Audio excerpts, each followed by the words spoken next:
Tja, und wenn Sie dann nichts dagegen haben, dann wollen Betty und ich gerne heiraten. Mein lieber Jonny, ich kenne dich seit mehr als 20 Jahren. Ja. Du warst mein Schüler, deine Eltern waren lange Jahre unsere Nachbarn. Ich habe Vertrauen zu dir. Die Frage ist nur, was werden deine Eltern dazu sagen? Meine Eltern? Wieso? Betty ist das hübscheste und das klügste Mädchen, das man sich als Schwiegertochter wünschen kann. Und Sie wissen doch auch, dass meine Eltern sie gern haben. Ah, das werden wir dann ja sehen, Jonny. Und etwas bringt Betty ja auch mit, wenn ich auch als Lehrer nicht gerade reich geworden bin. Aber Herr Wolf, Sie wissen doch, meine Familie gehört nicht zu den Ärmsten. Und was meine Praxis betrifft, die läuft ja auch nicht schlecht. Ja, ich weiß, Betty braucht das Geld nicht von mir, aber trotzdem wird ihr das in deiner Familie zu Ansehen verhelfen. Reiche Leute haben vor nichts mehr Respekt als vorm Geld, auch vor dem anderer Leute. Ja, Jonny, und da ist noch etwas, über das ich mit dir reden muss. Also sag mal, Vater, was gibt's denn da noch groß zu bereden? Wir haben uns nicht so lange mit Reden aufgehalten, nicht, Jonny? Betty, es schickt sich nicht, wenn eine Braut so ungeduldig ist. Deine Mutter und ich, wir haben 7 Jahre gewartet. Also, das wollen Sie von uns doch wohl nicht auch verlangen, was? Ja, nein, keine Angst, Jonny, aber ein paar Minuten wirst du dich doch noch wohl bezähmen können. Augenblick noch, mein Dern. Also trotzdem verstehe ich nicht, warum der Kuhhandel so lange dauert. Schon gar nicht, wie die Kuh doch einverstanden ist. Betty, mein Dern, ich wünsch dir alles. Alles. Na, du weißt schon was. Ja, nun mal sinnig, Vater, so weit sind wir noch nicht. Alles Gute, junger Mann. Wir geben das Mädchen nicht gerne weg, das kannst du mir glauben. Mach sie glücklich, Jonny, sonst kriegst du das mit mir zu tun. Also dann nochmals herzlichen Glückwunsch, ihr beiden. Dankeschön. Vater, du bist zu früh gekommen. Mit deinen Glückwünschen musst du noch ein bisschen warten. Wieso das denn? Lass mich noch einen Augenblick mit Jonny allein, ja? Also komm, Opa, je eher sind wir damit durch. Aber mach es kurz. Ja, das ist doch klar. Ja, Jonny, da ist noch eine Sache, über die ich mit dir reden muss. Aber, ja, aber das muss unter uns bleiben. Sprichst du mir das? Ja, natürlich. Klar. Nee, danke. Ja. Na, also, Sie machen mich ja direkt neugierig. Hat Betty vielleicht was ausgefressen? Ach was, deren hat sich ihr Leben lang nicht zu Schulden kommen lassen. Betty ist ein lieber und ein ehrlicher Mensch. Nur sie ist nicht, Was ist sie nicht? sie ist nicht meine Tochter. Weißt du das? Ach, nicht Ihre Tochter? Ja, war Ihre Frau denn schon mal verheiratet und hat Betty dann mit in die Ehe gebracht? Nein, meine Frau war auch nicht Bettys Mutter. Wir haben sie adoptiert, als sie mal eben 3 Wochen alt war. Ja, da hat mir Betty überhaupt nichts von erzählt. Wie sollte sie auch? Sie weiß es ja nicht. Und sie soll es auch nicht zu wissen kriegen. Ja, aber was ist Vergiss denn... nicht, was du mir versprochen hast. Ja, doch, aber was ist denn mit Ihren Eltern? Sind die tot? Weiß ich nicht. Wir haben sie nicht gekannt. Tja. Und warum haben Sie Betty das nicht gesagt, dass sie adoptiert ist? Warum sollten wir sie damit belasten, dass wir sie von der Fürsorge gekriegt haben? Meine Frau sollte damals ein Kind haben. Es kam leider tot zur Welt. Ja, und dann haben wir uns dieses kleine Wurm ins Haus geholt.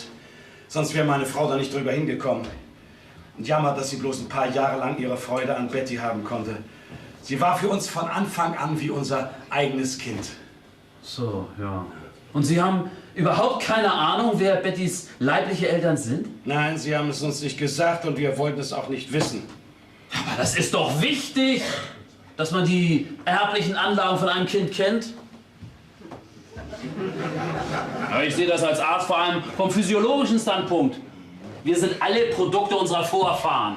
Und deshalb ist es besonders Gerade du als Arzt musst doch wissen, dass wir alle gleich sind, wenn wir auf die Welt kommen. Für dieses kleine Stückchen Mensch, das wir aus dem Säuglingsheim geholt haben, war es doch egal, wer sein Vater war. Ein Professor oder ein Pennbruder. Alles, was wir sind, mein Junge, das haben wir selbst aus uns gemacht und die Menschen, bei denen wir aufgewachsen sind.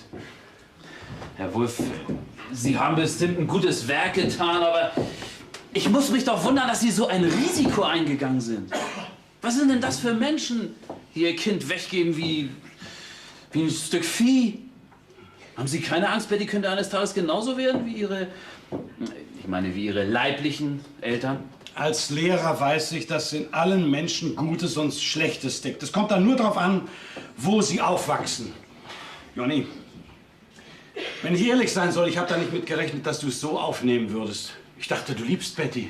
Ja, ich liebe sie und ich will sie heiraten, aber ich muss auch an meine Familie denken. Ja, und ich will auch, dass Betty die Wahrheit erfährt. Und wenn sie die Wahrheit unglücklich machen würde? Wenn wir verheiratet sind, dann werde ich schon dafür sorgen, dass sie glücklich wird. Aber vielleicht willst du sie gar nicht mehr heiraten, wenn du ihre Eltern erst kennengelernt hast. Oh, das kann ich mir nicht denken, aber wenn das so weit kommen sollte, dann ist zumindest dafür gesorgt, dass dann nicht auch eine zweite Familie ins Unglück gestürzt wird.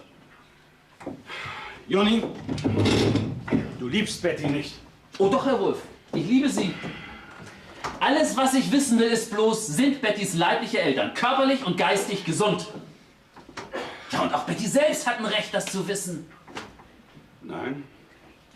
Nein, ich kann nicht zulassen, dass du alles kaputt machst, was wir in ihr aufgebaut haben. Ich sage, Betty, aus der Heirat kann nichts werden. Na, also, Komm, lass mich das machen. ich darf ja wohl noch mit ihr reden. Betty! Johnny, du hast dazu kein Recht. Seid ihr jetzt endlich soweit? Du sagst dir nichts, das hast du mir versprochen. Ja. Dein Vater will nicht, dass wir heiraten. Was? Muss ich jetzt lachen? Ich hab dich gewarnt. Gewarnt? Was ist denn los? Also, Johnny will dich nur, er hat eine Bedingung. Bedingung? Was denn für eine Bedingung? Das kann ich dir nicht sagen, aber du musst mir glauben, ich kann da nicht drauf eingehen. Also du hast mir nie was von der Bedingung gesagt, Johnny. Ich habe das ja selber eben erst erfahren. Mein Gott, hätte ich da doch bloß nichts von erzählt. Was verschweigt ihr mir? Nee, hättest mal lieber den Mund halten sollen. Also ich will das jetzt wissen. Was hat es auf sich mit dieser Bedingung? Na? Nun sag doch. Tja, mein Sohn, das hilft nun eins nichts. Wir müssen ihr das erzählen. Na, lass mal, ich mach das schon.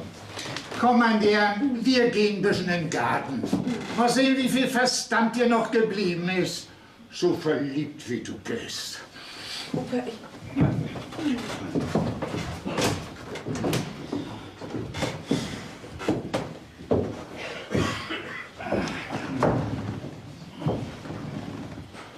Betty wird vernünftig sein, aber ich muss das genau wissen. Wollen Sie nicht auch zu ihr gehen und mit ihr reden? Wie? Nee, jetzt muss sie zu mir kommen.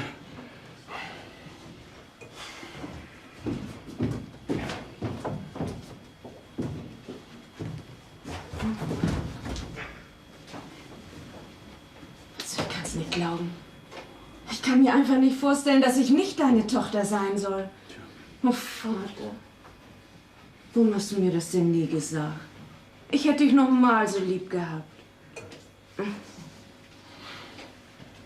Johnny? Zwischen uns hat sich nichts geändert, Betty, nichts. Aber du verstehst doch wohl, dass ich vor unserer Heirat deine richtigen Eltern kennenlernen will, nicht? Und das willst du selber doch sicher auch, oder? Was ist da denn los? Hört sich an, als wenn noch ein Verrückter zugange ist. Das ist Peter. Also mal wieder typisch. Er macht am hellerlichten Tag ein Feuerwerk zu unserer Verlobung. Die Knaller hat er sich bestimmt von Silvester aufgespart. Glaubt ihr vielleicht, uns macht dieser Lärm Spaß? Soll damit aufhören? Hey, Peter, nun langt das! Hör auf! Hörst du nicht? Du sollst damit aufhören! Peter, Peter. Hallo, Betty. Na, hat sich doch noch einer gefunden, der dich heiraten will?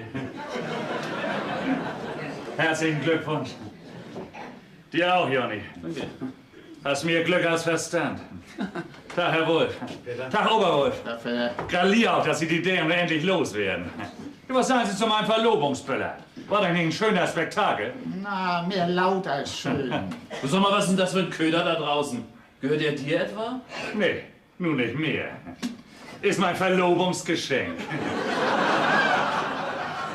Tja, du machst doch keine Hunde. Solange ich Betty schon kenne, wollte sie immer einen Hund haben. Da ist er. Also Peter, sowas kann auch bloß dir einfallen. Oh, guck mal, Jonny. Was für ein luder süßer Kerl. Also nicht, dass ich Hunger habe, aber das wäre nun bei Lütten Zeit fürs Essen. Wenn wir Frau Henningsen noch länger warten lassen, dann spuckt sie Gift und Galle. Komm, Hans, Betty, Jonny, was mit dir, Peter? Kommst du auch mit? Nee, danke. Ich muss gleich wieder los. Hab noch zu tun. Na, also denn. Ja, komm, Betty. Ja, einen Augenblick noch. Ich komme gleich nach. Was ist denn hier los? Ist was nicht in Ordnung? Tja, meine Verlobung ist aufgeschoben, Peter. Aber das musst du für dich behalten. Versprichst du mir das? Ja, versteht sich doch. Habe ich dich in all den Jahren schon einmal verraten? Ja. Ich muss nur wieder, ne? Soll ich den Hund nur wieder mitnehmen oder willst du ihn behalten? Oh Gott, ist der süß. Was ist das denn für eine Rasse? Gar keine. Hat von allen was. Beste Promenadenmischung. Aber das sind immer die treuesten und klügsten. Oder willst du lieber einen mit Stammbaum? Ein Wort und ich besorge dir einen. Nee, Peter, den behalte ich.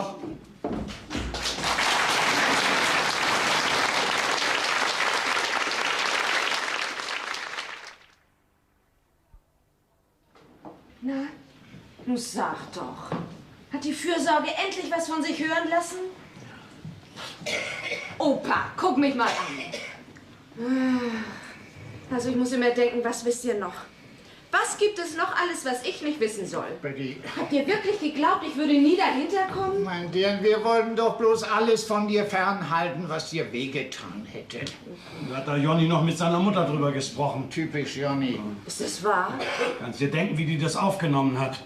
Woher weißt du das? Frau Henningsen hat uns erzählt, dass das da ziemlich laut zugegangen ist. Dann ist das jetzt also rum. Betty, ich konnte nicht anders. Ich musste Jonny das erzählen. Erfahren hätte er das so oder so. Wieso? Deine Geburtsurkunde ist von der Fürsorge ausgestellt. Und dieses Dokument fälschen, das konnte ich nicht, auch dir zuliebe nicht. Du bist der beste Vater, den man sich wünschen kann. Weißt du was? Wir gehen heute noch zur Fürsorge und fragen nach dem Namen meiner richtigen Mutter.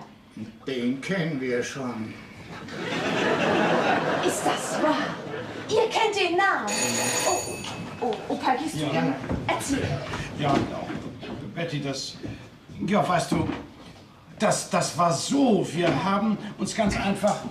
Na, Frau Schede ist da. was jetzt schon? Du tu mir Gefallen und sag ihr, sie möchte noch einen Augenblick warten. Na schon. Frau Schede, wer ist das denn? Ja, also Betty, du weißt doch, diese Frau Henningsen, also die hat uns diese Frau Schede und, also kurz und gut, diese Frau Schede, das, nee, Vater, komm, sag du ihr das. Armer Vater. Nein! Wenn's ernst ist, schickt er seinen alten Vater vor und verkrümelt. Ja, also, hör mal zu, mein Dirn. Das mit Jonny und dir, da kann nichts aus werden. Du kennst ja seine Mutter. Wenn die noch zu hören kriegt, von wem du abstammst, dann gibt sie nicht eher Ruhe, als bis Jonny mit dir Schluss gemacht hat. Ja, tut mir leid, mein Dirn, aber du musst ihn aufgeben. Fällt mir nicht leicht, dir das zu sagen, das kannst du mir glauben. Ist traurig. Für uns alle. Tja, der Kuckuck macht sich im fremden Nest breit und schikaniert die ganze Familie. Habt ihr da denn gar nicht dran gedacht damals? Mutter, Vater und du? Och, mein Dirn. Ich war also heute in der Fürsorge und die haben mir gesagt... Ja? Nun red doch weiter. An dem Tag, als du da eingeliefert worden bist, ist auch noch ein zweites Baby aufgenommen worden. Sie wissen natürlich, wer die beiden Mütter sind, aber sie haben die Papiere durcheinander gebracht. Nun lässt sich nicht mehr feststellen, wer von den beiden deine Mutter ist. Ja, und die beiden Väter, können die das denn nicht? Beide Kinder sind unehelich geboren worden. Aber die beiden Mütter haben sie ausfindig gemacht und die kommen heute hierher. So, nun ist raus. Du Vater, Frau Schede kann nicht länger warten, sie hat nicht mehr Zeit. Oh, und diese Frau Schede, ist das eine von denen? Ja.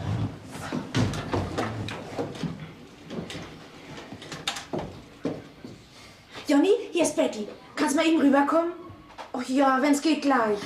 Ist gut. Geh so lange nach nebenan, Frau. Was? Ihr wollt mich mit ihr allein lassen? Oh, Opa, bleib du wenigstens hier. Ich hab ein bisschen Angst. Ja, ist gut, mein Sohn. So.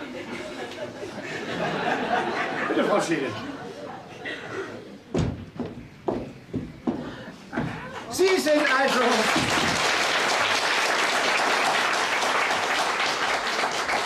Sie sind also Frau Schede. Nein, Frau Hinz, schon seit 18 Jahren. Ich bin Betty. Bettina Wulff. Ja, der Name stand im Brief vom Amt. Ja, und das ist mein Großvater, Herr Wulff. Ach, Hier, bitte, setzen Sie sich doch.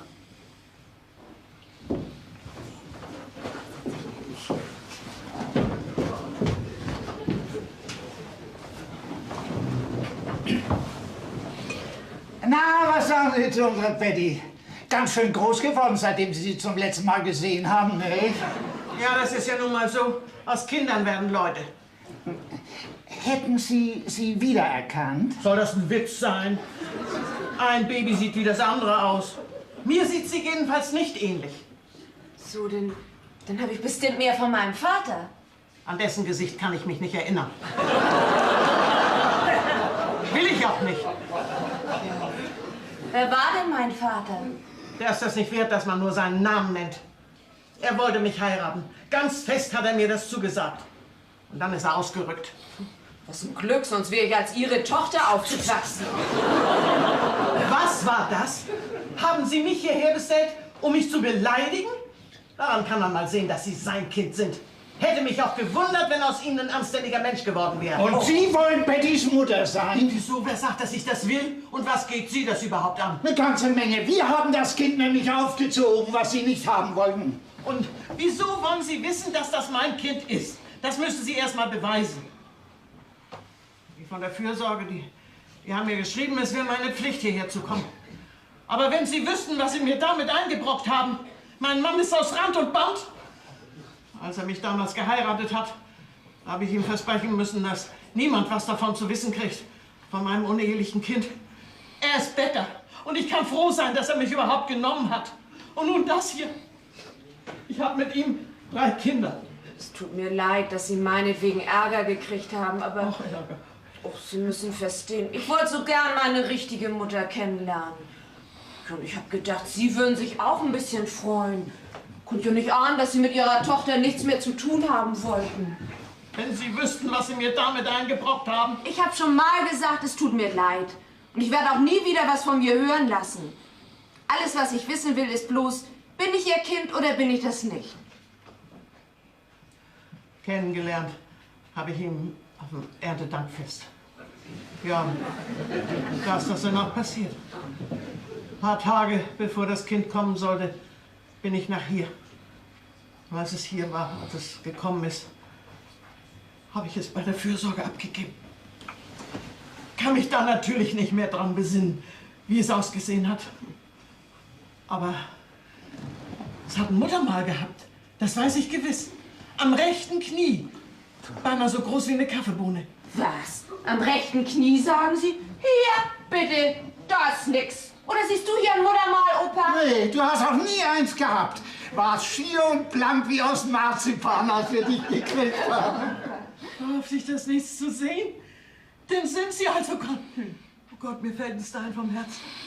Dann kann ich meinem Mann also sagen, das ist alles bloß ein Versehen gewesen. Und das bleibt doch unter uns. Ja, natürlich. Und entschuldigen Sie vielmals. Ach, dafür nicht. Ich bin ja froh, dass es alles so abgelaufen ist. Schämen Sie sich mal.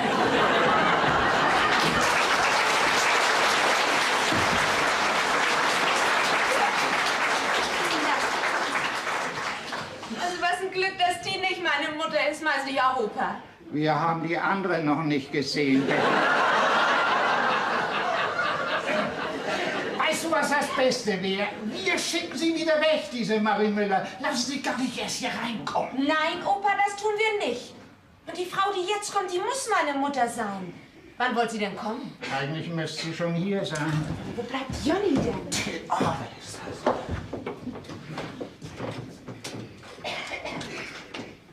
Jonny, wo... Oh, hier ist Bettina Wulff. Ich möchte gerne Dr. Detlefsen sprechen. Ja. Jonny, wo bleibst du denn? Du hast doch Ja. Ja.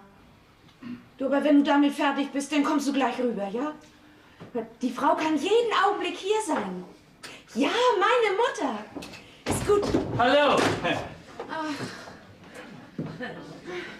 Stuart. Also, wenn ich ehrlich sein soll, ja. Ja, also Betty, warum ich komme? Ja, ich wollte es lieber selbst erzählen.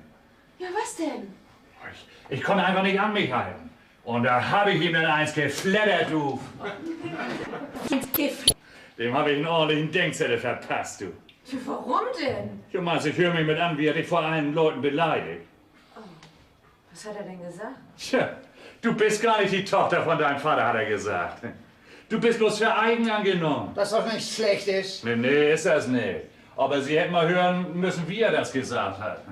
Naja, jedenfalls konnte er nachher nicht mehr gut auf seine Beine kommen. Also, Peter. Bist mir doch nicht böse, Betty. Ja, Sollst mal lieber dich um deinen Hund kümmern. Der ist so lange genug hier gewesen. Wieso denn mein Hund? Der gehört doch Betty. Ja, darum darf er lange noch nicht den ganzen Garten umwühlen. Oh, da guckt dich das doch mal an. Buddelt ein Loch nach dem anderen in meine Beete rein. Los, hau ab! Bist du doch gut. Oh, Tamina, mal, ich habe ihn noch extra einen Zaunpfahl festgebunden. Na, ich spiele ein bisschen mit ihm. Na, Pfölf, du, komm her. Na, komm. aber süß ist er doch.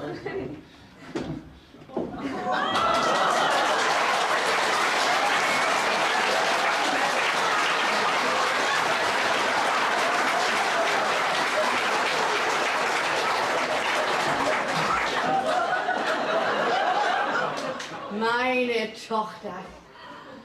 Hübsche Figur. Sag mal, ist das blond echt? Tatsächlich. Na nu, wer sind Sie denn, Old Boy? Das ist dieser Herr ist mein Opa. Oh, erzähl mir doch nichts, der. Dein Opa haben die Haie gefressen. Schon vor 30 Jahren.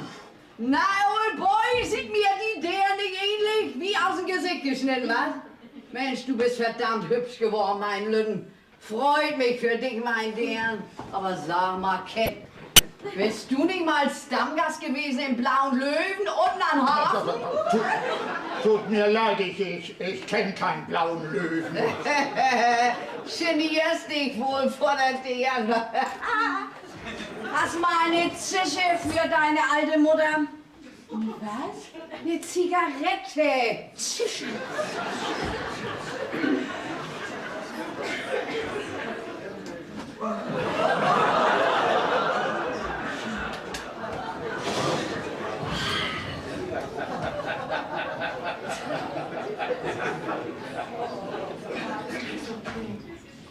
Ihr raucht hier wohl nicht, ne? Ah. Sag mal, wollt ihr da stehen bleiben? Wer hätte gedacht, dass ich mein kleines Baby noch mal wiedersehen würde? Und denn so ausgewachsen. Hast dir deine Mutter wohl ein bisschen anders vorgestellt, was? Warum sagst du denn nicht? Ja, dazu bin ich noch gar nicht gekommen. Hier bist du also aufgewachsen. Vornehm. Edel. Alles picobello. Hm? Die Leute hier müssen nett sein, das sieht man an dir. Aha. Mensch, wenn ich daran denke, wie mir das gegangen ist, wie ich in deinem Alter war. Oh Mann, oh Mann, oh Mann. Du, aber das kannst du mir glauben. Freiwillig habe ich dich damals nicht hergegeben. Oh nee. Nee, sie haben dich mir weggenommen. 5 Tage warst du alt und du warst so ein süßes, knackiges Baby. Aber da kommt doch diese Hexe von Aufseherin und sagt, ich wäre moralisch ungeeignet, dich aufzuziehen. Stell dir das mal vor. Moralisch ungeeignet, ich Mensch, da habe ich aber meine Moral gezeigt. Du, das kannst du mir glauben. Wenn der Doktor da nicht zwischengewehrt, die Was hört für sich eine aber... Aufseherin reden Sie denn da? Bitte, Frau Müller, darüber sollten wir nun nicht sprechen. Wieso? Haben Sie ihr denn nicht erzählt, dass sie im Knast zur Welt gekommen ist?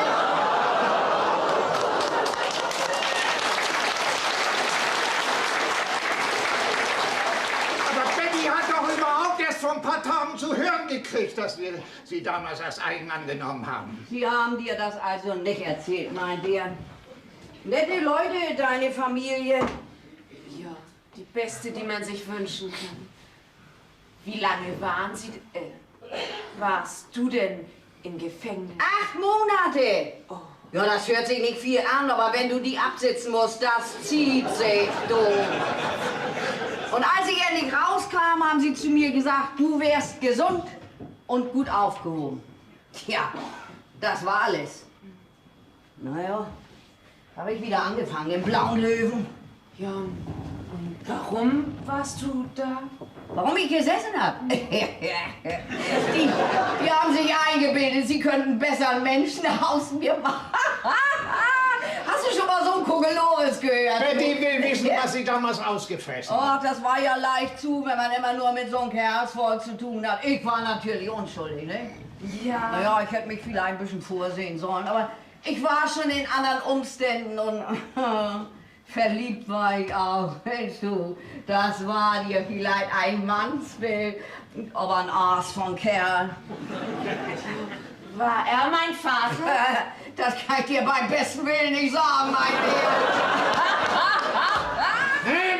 Ja, aber das waren alles richtige Kerls, das kannst mir glauben. Das wollte Johnny hören, du. Also, Jenny. Betty. Ja? Das Mädchen heißt Betty. So? Ich hab sie damals Jenny genannt. Jenny, wie wäre das denn, wenn du deiner Mutter mal ein bisschen was zu trinken geben würdest? Ziemlich trockene Luft hier, ne? Naja, so wie der Old Boy da aussieht, hat er bestimmt was in seinem Schrank stehen, ne? Für sowas hat sie eine Nase.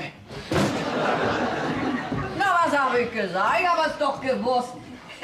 Kenn mich da auch in den besseren Kreisen aus, ne? Ja, nur los, ja, ja. Ja, guck mal hier mit.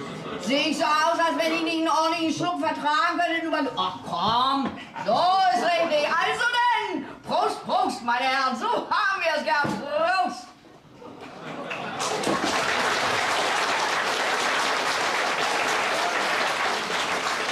Ah, das ist lange kein Shit. Den hat er auch immer im Blauen Löwen getrunken. 6 Mark das Glas, stimmt das? Betty, ich bin mein Lebtag nicht im Blauen Löwen gewesen. Mensch, du guck dir das an, er geniert sich. Mensch, wie niedlich. Komm, Old Boy, schenk noch mal ein hier, ne? Was machen Sie da eigentlich in den Blauen Löwen? Blumen. Ich verkauf Blumen. Naja, manchmal will auch einer, dass ich singe, ne? Was, singen tun Sie? Ja, früher war ich da mal ganz groß drin, aber heute bringt das nichts mehr. Schiedisco. Kann ich dir vielleicht ein bisschen... Na klar kannst Ja, du. nicht, dass wir das so dicke Guck mal, haben. keine Bange, ich bin mit dem zufrieden, was ich kriegen kann, ne? Opa, da kommt Peter, du schick ihn weg. Was? Peter kommt immer im verkehrten Augenblick. Hey, Old Boy, komm, bleib hier, ne? Wir sitzen hier gerade so gemütlich zusammen, Old Boy, komm, schenk ein. Was wollte ich mal noch sagen? Ja, mit den Männern machst ja was durch, ne? Aber wir brauchen sie ja nun mal, ne? Sag mal, du, dieser Dings da, dieser Peter. Ja. Ist das dein Macker? Nee, Betty will partout einen anderen heiraten. Aha. Naja, und wer ist das? Mein zukünftiger Herr Schwiegersohn. Johnny. So. Das ist der Sohn von Johannes Detlefsen. Ah, was? Detlefsen? Von dem Wurstheini? Ja. Mensch, du hast hier mal einen dicken Fisch an Land gezogen. Bei so viel Millionen hätte ich auch nicht lange gefackelt, aber so ein Schwein habe ich leider nie gehabt. Nee, du behalt mal deine Piepen. Nur bevor ich so einen reichen Schwiegersohn kriege, brauche ich doch nur hinzugehen und die Hand aufzuhalten. Um Gottes Willen, bloß das nicht. Ich gebe dir alles, was ich habe, aber das darfst du nicht tun. Warum nicht? Da würden Sie alles mit kaputt machen. Was Johnny ist, der weiß das auch erst seit ein paar Tagen, dass wir Betty damals als eigen angenommen haben. Aha. Und nun will er Jenny nicht mehr heiraten, ne? Vorher will er Gewissheit haben, dass Bettys leibliche Eltern körperlich und geistig gesund sind. Na und? Und ja, was ist mit dem Vater? Oh, man, keine Angst, ich werde diesem Johnny einen Vater vorspielen, der sich gewaschen hat. Johnny ist Doktor. Er glaubt an die Vererbungstheorie. Meinetwegen kann er glauben, an was er will, auch an seine Beerdigungstheorie, Mensch, den Johnny ist da, soll er reinkommen? Nee, Augenblick noch. Los, der weg mit den Gläsern. Und dann sagst du nichts, hörst du? Das ist nur alles meine Sache.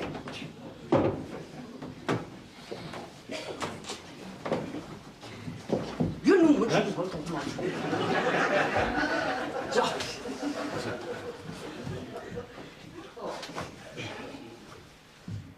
Rein mit ihm. Warte. Johnny.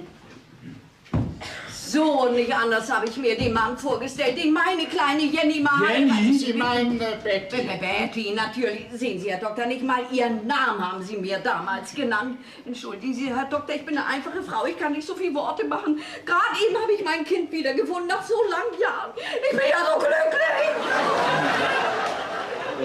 Sie sind also Bettys Mutter. Können Sie das beweisen? Beweisen? Das sagt mir mein Herz, dass Betty mein Kind ist. Vom ersten Augenblick an, als ich sie vor mir gesehen habe, so hübsch, so schmuck. Genau wie ich damals, als ich noch auf dem Hof von meinem Vater gearbeitet habe. Sie ist meine Mutter, Johnny. Ja, sie muss das sein. Leider.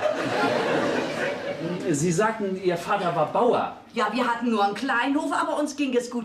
Wir waren, wie man so sagt, eine glückliche Familie. Das freut mich zu hören. Ihre Eltern waren also gesunde Menschen, die auf dem Land gearbeitet haben. Ja, mein Vater ist 99 geworden und meine Mutter 88. Meine Brüder und Schwestern leben noch, alle 9. Das heißt, die Pets und Beten in den Kuhl, nicht? Aber Unfall kann ja mal passieren, ne? Ja. Sie sind also Bettys Mutter. Wissen Sie zufällig, was Sie für eine Blutgruppe haben? Gar keine, erlauben Sie mal, was denken Sie eigentlich von mir? So eine Krankheit habe ich nie gehabt.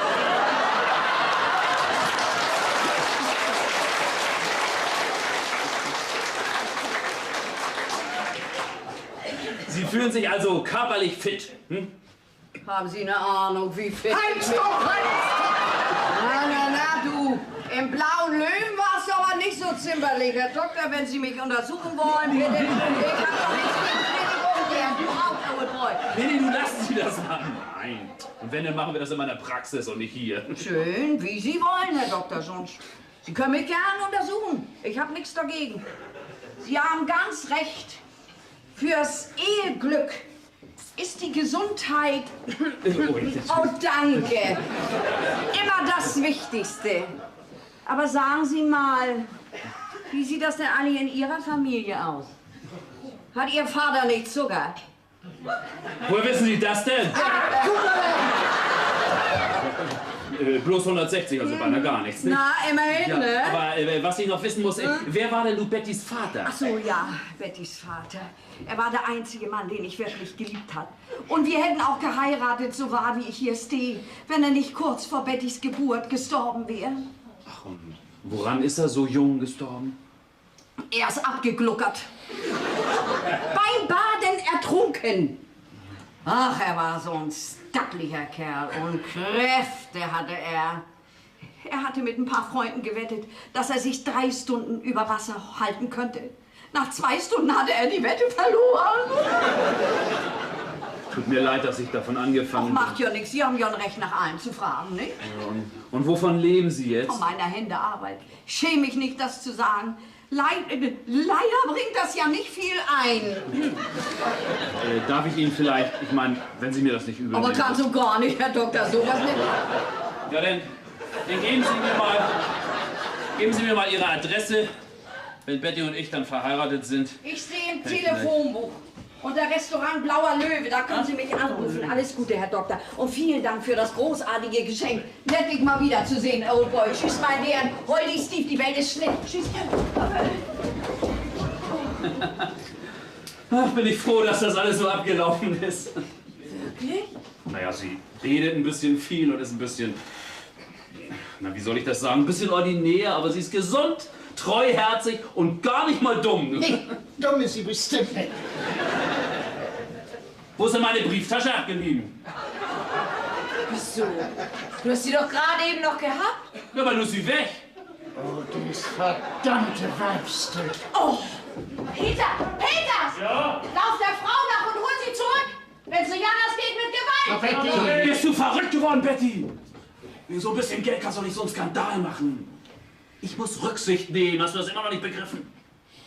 Doch, das habe ich jetzt begriffen. Aber ich rufe die Frau nicht deinetwegen zurück. Aua! Mensch, lass mich los! Was willst du überhaupt von mir? Du sollst mich holen! Ich will hier nicht wieder rein!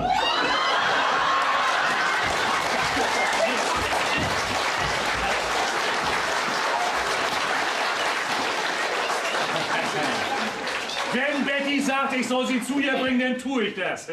So, Betty, hier ist sie. Hast du sonst noch Wünsche? Das ist ja das reinste Kidnapping hier!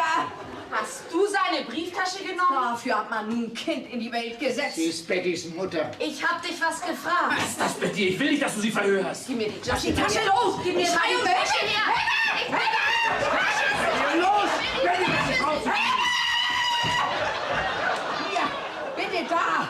Da habt ihr die verdammte Brieftasche! Und wenn ihr denkt, ich schäme mich, dann seid ihr auf dem Holzweg. Ihr solltet euch was schämen! 50 Mark hat er mir in die Hand gedrückt, mein sauberer Herr Schwiegersohn. Hat Millionen und Millionen und mag das seiner Schwiegermutter lausige 50 Mark in die Hand zu drücken, der Geizknüppel, der! Warum hast du das denn getan? Du hast doch gesagt, du willst, dass ich glücklich Ach, werde. Glück. Wer hat sich denn um mein Glück gekümmert? 9 Monate bin ich mit einem dicken Bauch rumgelaufen, nur damit ihr eine hübsche Puppe kriegt. Ja, für die Schmerzen, da war ich gut genug, nicht? Ich habe mich auch auf mein Kind gefreut. Habe immer gedacht, wenn das bloß erst da ist, dann hast du doch einen Menschen. Dann bist du nicht mehr so allein. Als sie mir das Kind dann weggenommen haben, da war mir alles egal. Für wen sollte ich mich denn auch noch anstrengen? Und jetzt dann werden wir Ihnen helfen, so gut wir können. Das ist auch eure verdammte Pflicht und Schuldigkeit. Bis zu diesem Tag hat sich kein Mensch um mich gekümmert. Nun werde ich herbestellt. Und nur weil der Wurstheini das so wollte. So geht's doch nun nicht. Na, Johnny, bist du zufrieden mit dem, was du angerichtet hast? Wenn es nach mir gegangen wäre, ich hätte dich rausgeschmissen, der das diesem ganzen Palawatsch gegeben hätte. Oh Gott, Die haben doch. Sie sind ja ganz durcheinander. Wollen Sie ein Glas Wasser? Willst du mich waschen?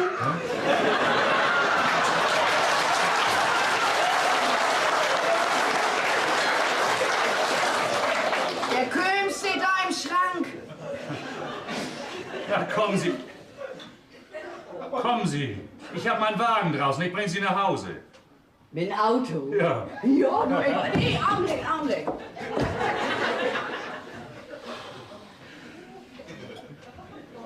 Old Boy.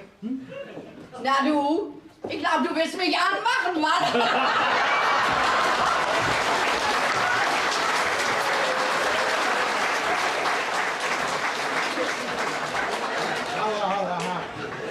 Meine arme Betty. Es tut mir leid, dass das alles so gekommen ist, aber ich konnte ja nicht ahnen, was das geben würde. Ich bin dir trotzdem dankbar, dass ich durch dich meine richtige Mutter kennengelernt habe. Dankbar, Betty, du hast nichts, aber auch gar nichts mit dieser Frau zu tun. Aber sie ist meine Mutter. Aber du gehörst zu uns, wir haben dich aufgezogen. Du glaubst doch jetzt, ich bin genauso wie diese Frau, nicht? Ich kann hier nicht mehr so weiterleben, wie ich das bis jetzt getan habe. Warum denn nicht? Weil ihr mich von diesem Augenblick an immer zu belauern würdet.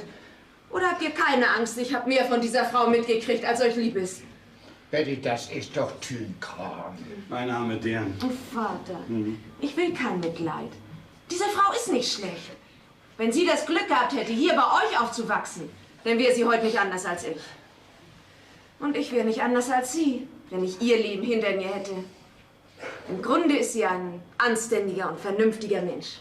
Und das würde sie heute noch beweisen, wenn sie in einer besseren Umgebung leben könnte. Ich kann mir nicht vorstellen, dass bei ihr noch was zu retten ist. Aber alles ist zu retten. Wir werden ihr jeden Monat ein bisschen Geld zukommen lassen. Das ist das Einzige, was wir machen können. Sie wird das gewiss an einem Tag versaufen, aber das ist dann ja auch nicht. Nein, Opa. Ich will dasselbe für Sie tun, was ihr für mich getan habt. Das ist eine Schuld, die ich abtragen muss. Ich gehe mit ihr weg. Irgendwohin. In eine kleine Stadt, wo uns keiner kennt. Du willst mit dieser Frau zusammenleben? Ja, das will ich. Und die Schule? Auch Schulen gibt's überall. Ja, aber das ist doch verrückt, was du vorhast, Betty. Glaubst du im Ernst, du kannst diese Frau noch ändern? Betty, wir haben aus dir gemacht, was du bist, aber diese Frau Müller, die hat ihr Leben hinter sich und sie kennt ihre Vergangenheit verdammt gut. Ja, glaubst du wirklich, du kannst die letzten 50 Jahre bei ihr einfach so wegwischen? Gegen diese Frau kommst du nicht an, Betty, darum bitte ich dich, tu das nicht. Bleib hier. Aber Opa, ich will doch nicht undankbar sein. Ja, ihr werdet immer meine Familie bleiben. Tja, denn viel Glück, mein Dear.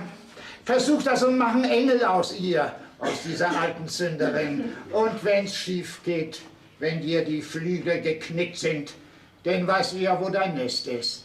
Wir sind immer für dich da. Ja, und wer sagt dir, dass diese Frau Frau Müller überhaupt mit dir gehen will? Da wird sie gar nicht nachgefragt. Sie muss.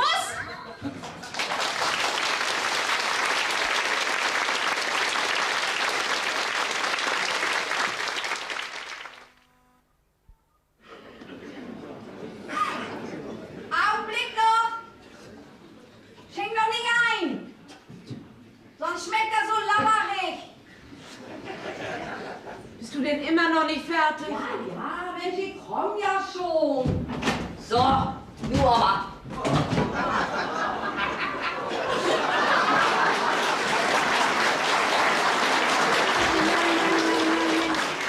Mann, nicht so geizig, gieß noch ein bisschen zu. Das Glas ist voll. Du schenkst mir jeden Tag weniger ein. Meinst du eigentlich, ich merke das nicht? Wir haben abgemacht, ich kriege ein volles Glas Köhm. Voll. Verstehst du? Sonst setze ich mich morgen nicht wieder in die Badewanne. Ich kann dir das Glas doch nicht bis oben hin voll gießen. Warum denn nicht? Abgemacht ist abgemacht. Für jedes Mal baden ein volles Glas Köhm. Ich wasche mich ja auch nicht bloß bis hier, ne? Komm, schenk ein, schenk ein, schenk ein. Dank dir, mein Kind. Ja, ja, du lernst das auch noch. Sag mal, was hast du denn heute Vormittag gemacht? Hast du gebügelt? Bügeln. Dazu hatte ich doch keine Lust. Ja, dann sag mir doch mal, was machst du die ganze Zeit, wenn ich in der Schule bin? Was weiß ich? Vielleicht schreibe ich ja meine Memoiren. Memoiren heißt das. Danke, Fräulein Lehrerin. Sag mal, du schreibst? Oh, was? Wenn auch viele ihren Spaß dran hätten. Aber du meinst ja immer, mein Stil ist unmöglich. Marie. Meinst du, kannst dich so sehen lassen? Klar kann ich das. Meinetwegen kann der Bürgermeister persönlich kommen. Marie! Oh, gut, Winston.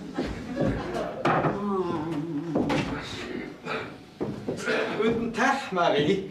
Ach, entschuldigen Sie bitte, Frau Müller, aber was mein Klaas ist, der spricht von Ihnen immer bloß als Marie, also nix für ungut. Friem ist mein Name. Ja, guten Tag, Herr Friem. Marie ist meine Mutter. Hallo, Herr Friem. Also Sie sehen genauso aus, wie ich Sie mir vorgestellt habe. Ist wahr. Ja, gleich wie Sie in die Tür hier reinkamen, wusste ich, dass Sie Klaas sein Vater sind. Ich freue mich, dass ich Sie kennenlernen, Frau Müller. Ganz meinerseits. Bitte. Danke. Ich bin so freundlich. Ach, Betty, schenk unseren Gast einen klein ein. Hm? Ja.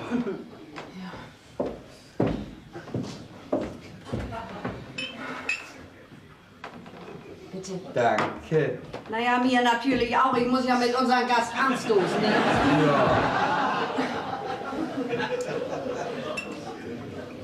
Dank dir, mein Dear. Ja, wenn das so ist, denn Prost. Wohlsein. Oh.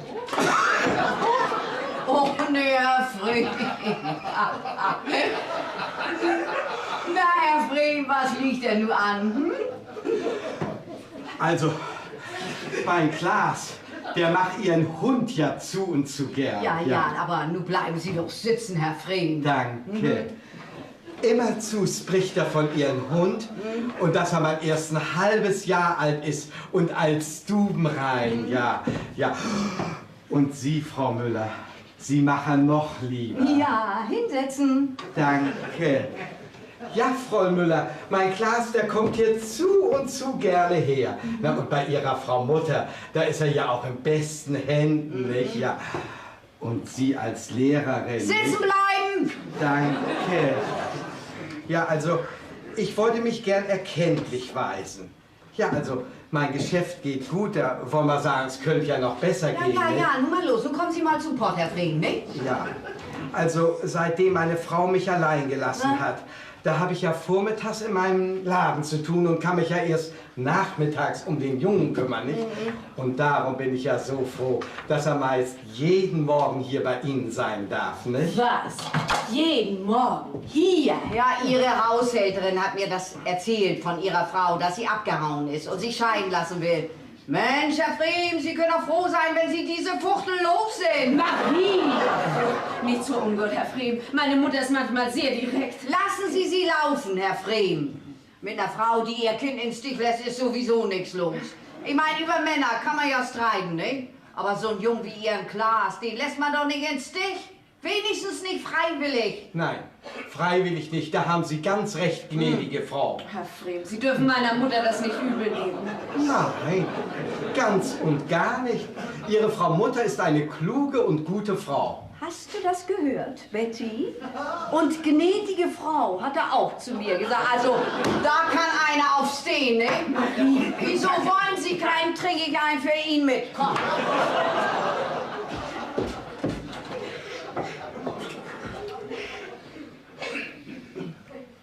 Ein für ihn mit, habe ich gesagt. Ja. Dank dir, mein Betty-Kind. Prost! Wohlsein.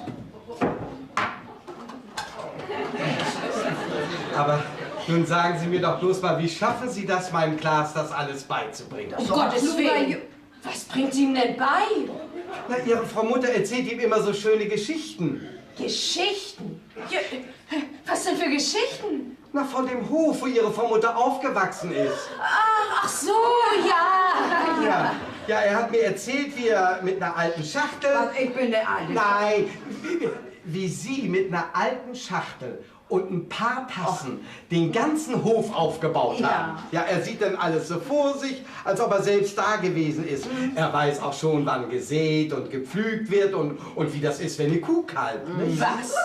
Das hast du ihm auch erzählt. Ja, also ich habe auch nicht geglaubt, dass ein Junge von 5 Jahren, dass der das alles begreifen kann, nicht? Aber Sie haben ihm das so fein erklärt.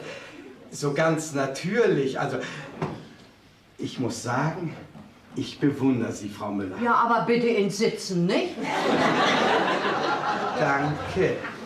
Ja, das ist moderne Pädagogik. Ja, was die Pädagogik anlangt, da kenne ich mich aus. Ja, also, Sie glauben ja gar nicht, wie gerne mein Klaas hierher kommt. Er fühlt sich hier so richtig zu Hause. Ja, am liebsten würde ich ihn ja jeden Tag hierher schicken. Ja, gern. Dann wüsste ich, dass er gut aufgehoben ist, nicht? Das soll ja auch Ihr Schaden nicht sein. Sind 100 Mark in der Woche genug? Oh, das ist gut gemeint, Herr Frieden. Sie können Ihren Klaas gern jeden Tag hierher schicken. Ja. Aber Geld will meine Mutter nicht dafür haben. Was will ich nicht? Kann mich nicht darauf besinnen, dass ich schon mal Geld abgelehnt habe. Na, Also, das bereden wir noch mal in Ruhe, nicht, Herr Frieden? Gern. Ganz wie Sie meinen, Frau Müller, nicht? Ja, dann muss ich jetzt. Na wieder, schön, nicht? ja. Also, hat mich wirklich gefreut. Schön. Nicht? Auf Wiedersehen, Frau Müller. Auf Wiedersehen. Vielen Dank nochmal, nicht? Wiedersehen, Frau Müller. Wiedersehen, Herr Frieden.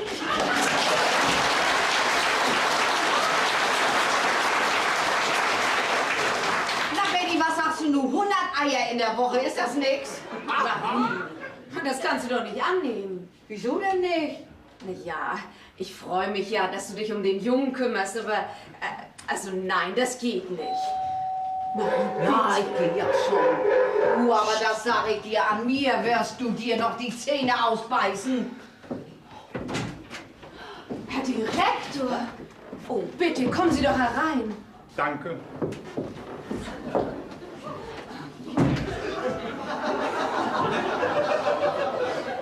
Ich hätte Sie gern einen Augenblick gesprochen.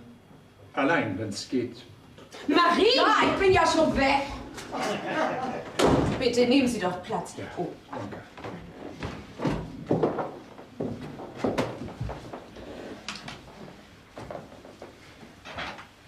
Fräulein Wulff, ich wollte Ihnen zuerst schreiben.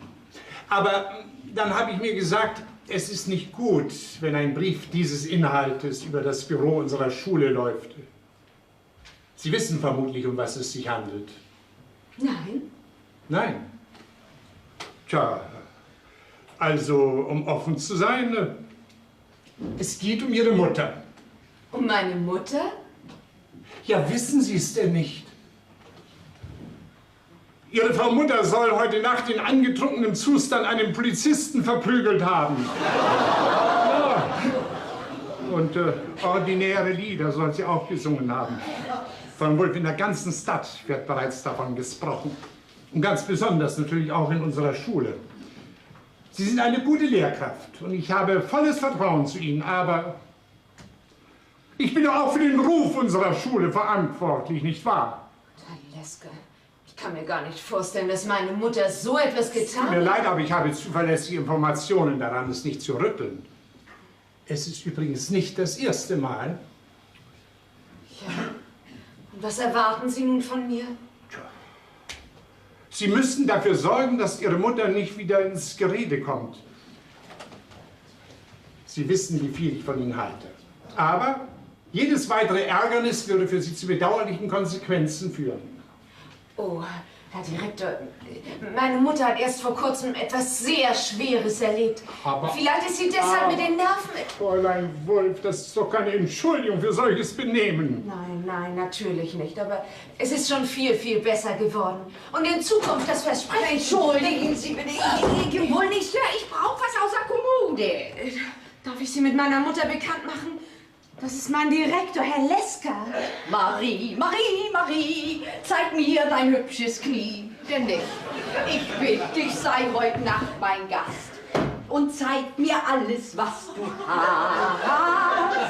Marie, zeig mir dein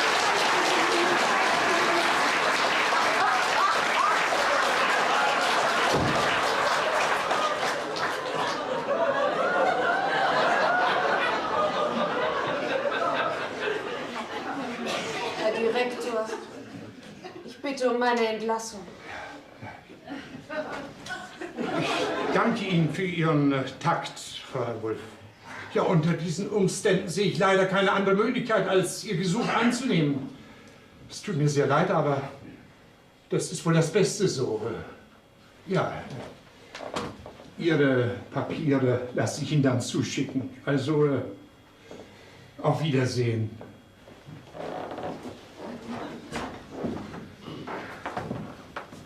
Ja, aber nun sagen Sie mir doch bloß mal, wie kommen Sie denn zu dieser Mutter?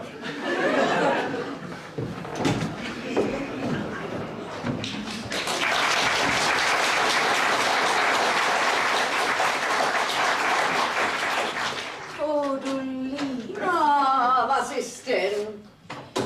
Wo warst du heute Nacht? Keine Ahnung. Wo? Irgendwo am Hafen. Du hättest doch gar kein Geld. Wozu brauche ich denn Geld? Glaubst du, ich muss meinen Köhm selbst bezahlen? Warum machst du mir das alles so schwer? Kannst du nicht ein bisschen Rücksicht nehmen? Sag mal, du hast ja wohl vergessen, dass du mich mit Gewalt hierher geschleppt hast, was? Ich bin doch nur mitgegangen, weil du mich in eine Entziehungskur schicken wolltest. Aber ich lass mich nicht dressieren, das merkt ihr mal. Einen anständigen Menschen aus mir machen. Dass du mich vorzeigen kannst, wie so einen dressierten Affen, was? Das hast du aber auch bloß so gedacht, du. Aber das war doch nicht der Grund. Weil du meine Mutter bist, habe ich dich mitgenommen.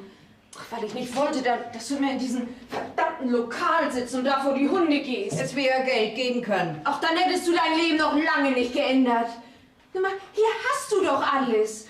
Eine nette Wohnung, alles, was du brauchst. Alles, was du willst. Ach, und wenn dein Goldjohnny nun kein Waschlappen gewesen wäre, wenn er gesagt hätte, ich heirate dich, und wer deine Mutter ist mir schiedegal, na? Hättest dich denn auch um mich gekümmert? Ach was, vom ersten Augenblick an habe ich versucht, dir zu helfen. Dir ein anständiges Leben zu geben.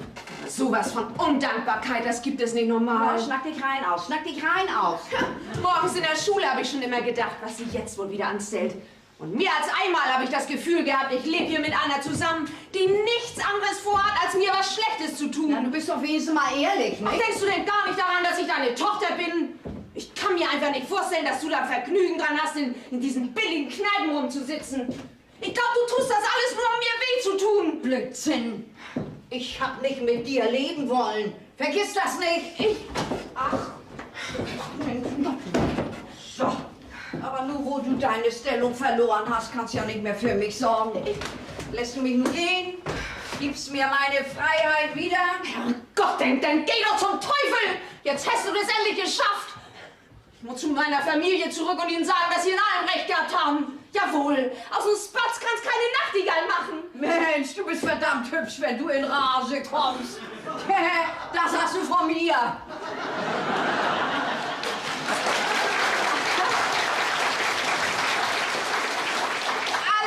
Kerls waren verrückt nach mir, wenn ich in Rage war, du. Dumme Gans, du bildest dir wunder was ein auf deine vornehme Erziehung. Und merkst nicht mal, wie ähnlich du deiner verkommenen Mutter bist. Na, von zu Haus? Na, sei doch ehrlich, bist doch froh, wenn du wieder zurück kannst in dein warmes Nest. Und sollst mal sehen, wenn du das ein bisschen klug angehst, dann kriegst du auch dein Wurstheini wieder. Man, du halt doch endlich auf!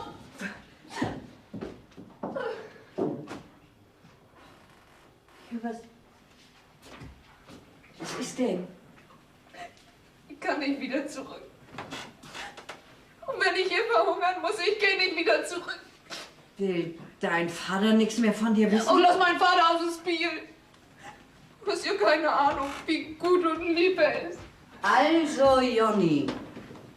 Er hat eine andere, was? Als wenn ich mir das nicht gedacht hätte. Mensch, der beißt die Zähne zusammen. Der taugt doch sowieso nix. Komm, du sei mal vernünftig. Gibt ja zum Glück noch mehr Männer auf der Welt. Komm, setz dich hin. Ist der Lump schon verheiratet? Er hat sich verlobt. Shit, Kerl, der. Komm, nun lass mal das Wein nach. Das hat meine Tochter doch nicht nötig. Nicht mal 3 Monate konnte er warten. Ja, komm. Bei mir hat sich schon mancher ausgeweint. Ich weiß, wie dir zumute ist. Und du kannst nur noch denken, du kommst da nicht über weg. Woher weißt du das? Och, mein Dean. Komm mal her. So. Und nun trink mal. Und dann wird dir auch besser. Hier. Geh mal los. Nee. Komm, runter damit.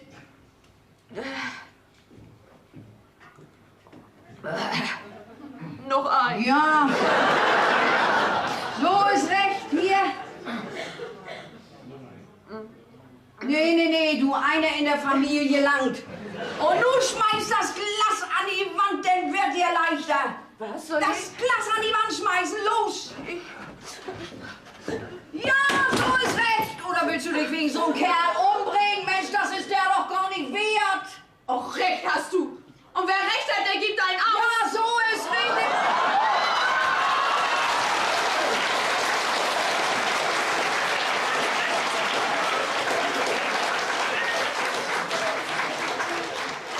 Oh Mann, oh Mann, oh Mann. Oh, der Kidnapper persönlich. Sag mal, wie bist du denn hier reingekommen? Haben wir die Tür aufge... Ja, warum guckst du mich denn so an? Ich erziehe gerade meine Tochter. Die macht sich, was? Naturtalent. Na, fühlt sich nun besser? Hallo, Betty. Hallo, Peter. Wo kommst du denn her?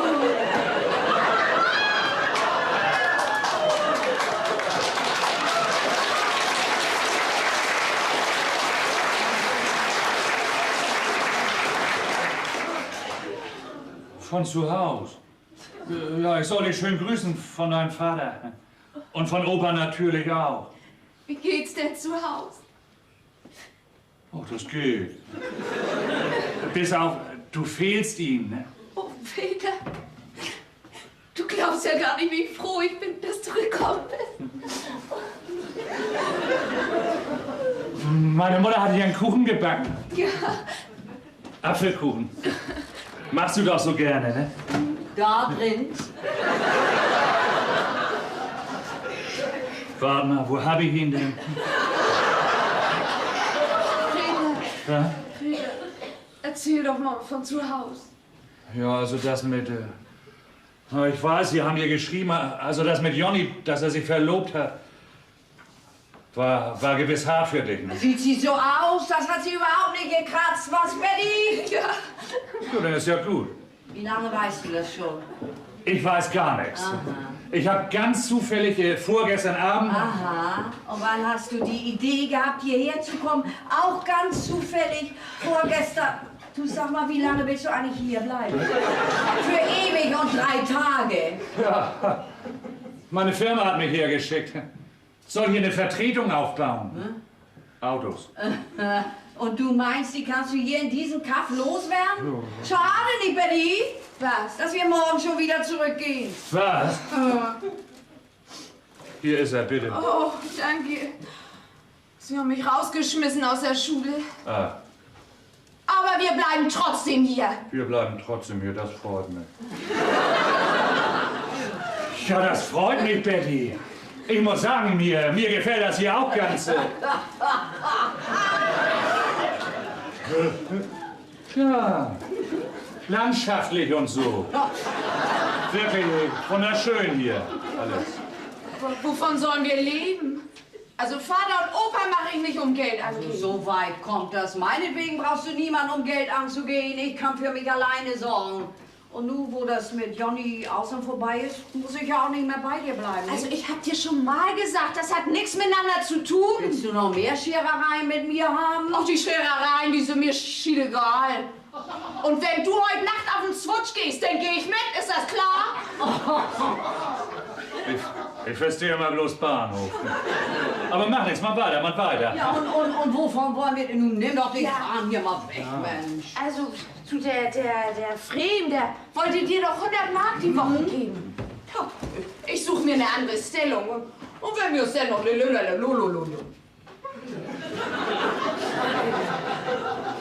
Wenn wir uns dennoch eine lüttere Wohnung nehmen... Aber nicht ohne Bad, das kommt überhaupt nicht in Frage. Köhm können wir uns jetzt aber nicht mehr leisten. Sag mal, glaubst du nun wirklich, ich lass mich nur mit dem Köhm in die Badewanne locken? Ich bade für mein Leben gern, aber das war so ein schöner Trick und du bist da auch reingefallen. Ich habe eine Idee. Oh, ist das auch kein Irrtum?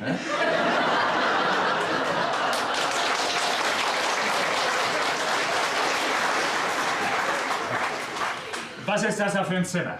Das Bad, Ja, und das? die Schlafstube. Wenn Sie nichts dagegen haben, dann nehme ich das Zimmer und bezahle die halbe Miete. Bloß kochen müsst ihr für mich. Da müssen wir doch schlafen, da kannst du doch nicht mit rein. Ich brauche doch bloß ein Bett. Kann das nicht irgendwo stehen? Ja, wir haben doch neben der Küche noch die kleine Kammer. Doch, da passt gerade ein Bett rein. Wir können Peter doch nicht in so einen Lollen.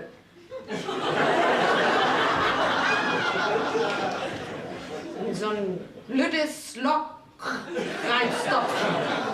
Oh, warum denn nicht?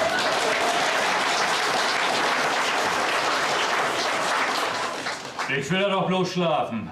Und ich weiß auch denn, wo ich hingehöre. Ja, und hier ist bar die halbe Miete. Der Junge ist gar nicht so dumm, nicht? Ja, das ist die Idee. Ich kann ja Nachhilfeunterricht geben. Das wird ganz gut bezahlt. Mit mir als Mutter? Aber trotzdem, du, leben können wir nicht davon. Aber mach dir keine Sorgen, ich bin ja auch noch da.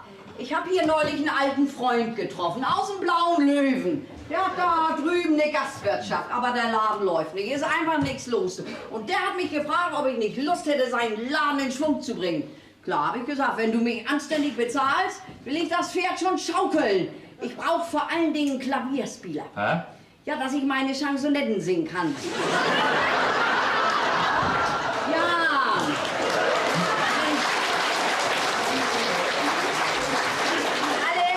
Alle meine alten Chansonetten, Mann, von wegen Nostalgie.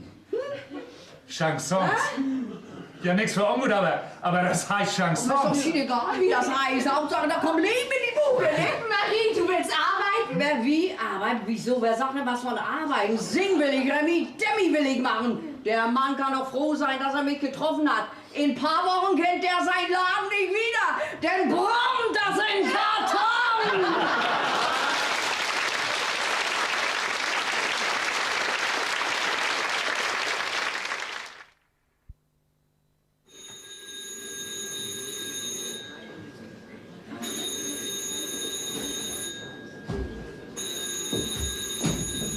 Das Telefon läuft über!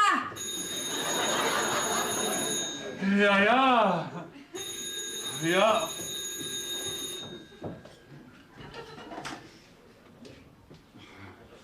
Ja, hallo? Was heißt denn hier Hallo? Hier bei Frau Direktor Müller musst du sagen. Hier, Frau Direktor Müller. Ich mein, wie Frau Direktor Müller. Ach, Herr Dr. Butenschön. Für Sonntag. Oh, ich weiß nicht. Einen Augenblick. Ich frage mal eben die Sekretärin. Betty. Ja? Betty. Ja, was ist denn? Hier, für Sonntag. Einen Moment. Halt mal eben fest. Was? Halt doch mal eben. Ja. Ja, hallo? Ach, Herr Dr. Budenschön. Ja, aua, aua. Ja, sag, aua, aua. Was machst du denn? Oh Gott. So, ja, da bin ich wieder. Entschuldigung. Ja, für Sonntag. Mhm. Oh, für 7 Personen. Mann, 7? Hat der Junge gekriegt? Psst. Ja, das geht in Ordnung, Herr Doktor. Oh, nicht zu danken. Wiederhören. Warum bist du denn so hiddelig? Ist doch meine Familie, die zu Besuch kommt und nicht deine. Wenn sie sich bloß anständig benimmt. Oh, keine Angst, Betty. Ich pass schon auf, du. Ach, Peter, was hätte ich bloß die ganze Zeit ohne dich angefangen? Was? Ohne mich? Mhm. Also du siehst aus so. Wieso? Ist was nicht in Ordnung? Nee, im Gegenteil. Neues Kleid? Ja. Muss das leiden? Steht dir gut, du. Oh, Peter, du hast so viel für mich getan. Was? Ich für dich? Mhm. Du, Betty, Ja. wollen wir ein bisschen Musik machen?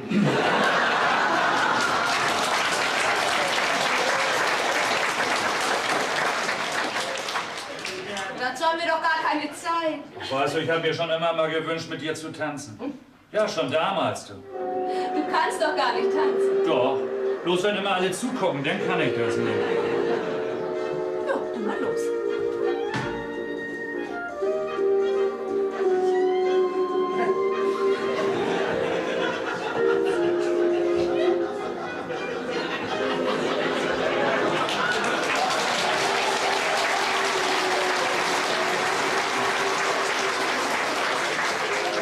Weißt du, mir geht das genauso wie Marie.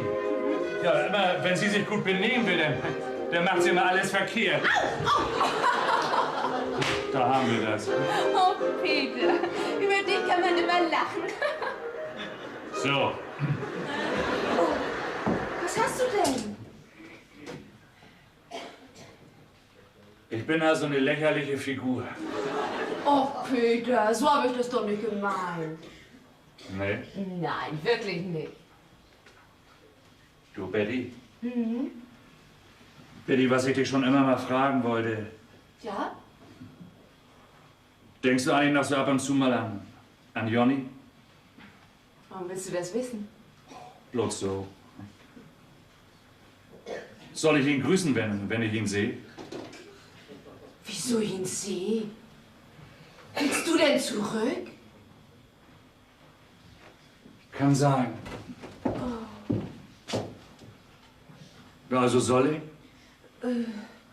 Ja, von mir aus. Eigentlich schade, dass das nichts mit euch geworden ist. Damals. Also, das hört sich ja beinahe so an, als wenn dir das leid täte. Tja. Tja, und ich habe immer gedacht, du kannst sie nicht ausstehen. Na, Kiddings, alles klar für meine Festivalität? Festivität heißt es. Ach, danke, Frau Schulmeister. Hilfst du mir mal bitte? Ja. Du, weißt du, was sie da in ihrem Lokal macht, das ist mir ganz egal. Aber wenn meine Familie zu Besuch kommt, dann soll sie sich anständig benehmen. Vater und Opa sollen sehen, dass ich sie nicht für nichts und wieder nichts im Stich gelassen habe. Und wenn mein Vater das mitkriegt, dass es sich gelohnt hat, dass aus ihr Betty. doch noch ein Anständiger mit... Nicht so laut. Warum denn? Das kann sie gerne hören. Warum willst du ihr mit Gewalt wehtun? Ich ihr wehtun? Die macht sich doch nichts aus mir. Also nichts für ungut, Betty, aber ich glaube, du behandelst sie nicht richtig. Na, Kiddings, wie sehe ich aus?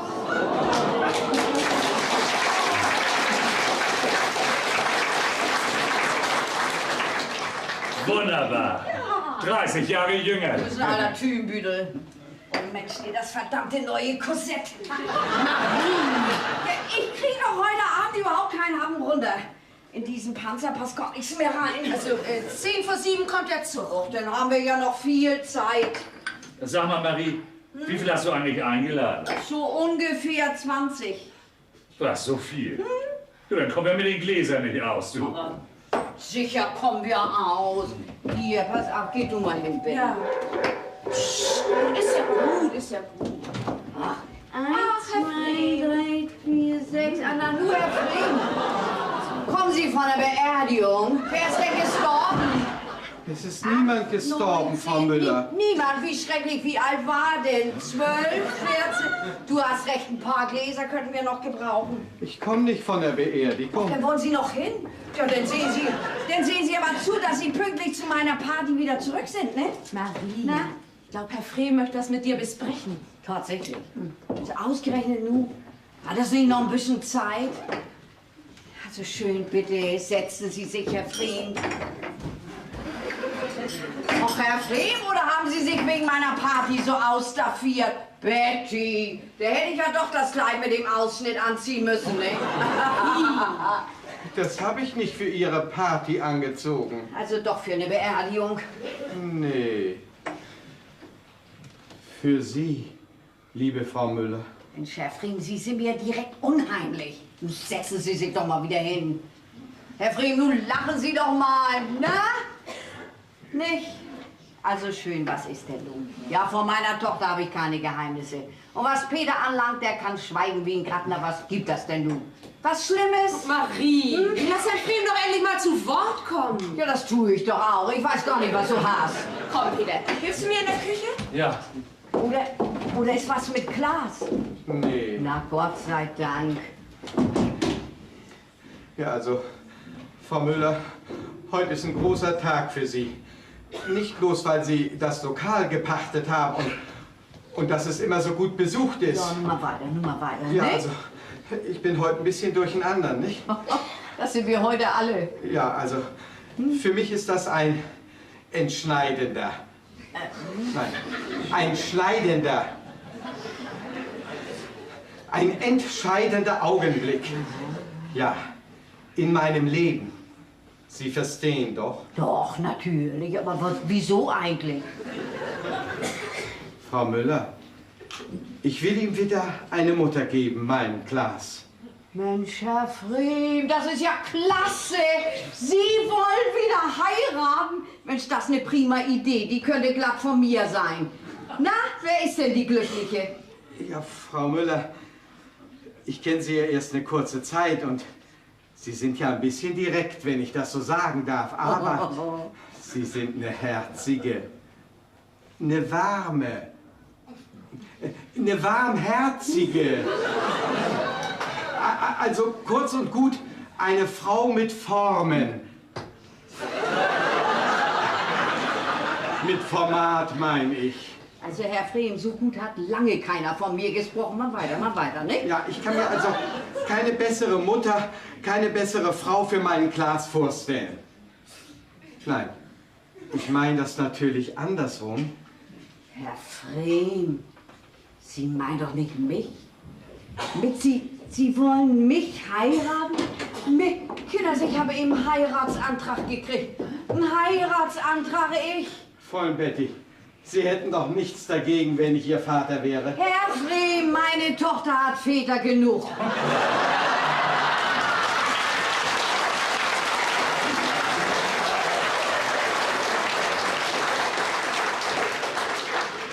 Was soll das heißen? Dass Sie mich nicht heiraten wollen? Natürlich. Nicht. Oh. War aber nett von Ihnen, dass Sie mir einen Heiratsantrag gemacht haben, Herr Frehm. Wirklich nett. Wissen Sie, auf die Idee ist bis jetzt überhaupt noch keiner gekommen. Ja, immer nichts für ungut. Dann mal Kopf hoch, Herr Frehm. Sie können von Glück sagen, dass ich Nein gesagt habe. Wissen Sie, ich bin keine Frau zum Heiraten. Glauben Sie mir das? Ja, dann entschuldigen Sie mal.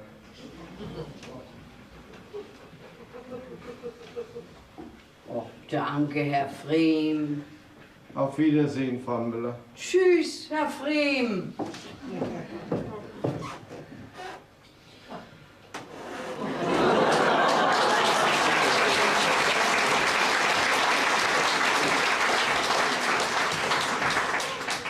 Siehst du, Peter, schon einer weniger heute Abend. Und der arme Kerl. Na, ich gehe rüber in dein Lokal und hole ein paar Gläser. Ich nehme den Hund gleich mit. Nein, in die Wahnsinn. Du, das lass mal lieber. Ja. Na das. Sonst platzt du noch. Du bist doch ein richtig frecher Schnösel, bist du doch. Nee, komm, erst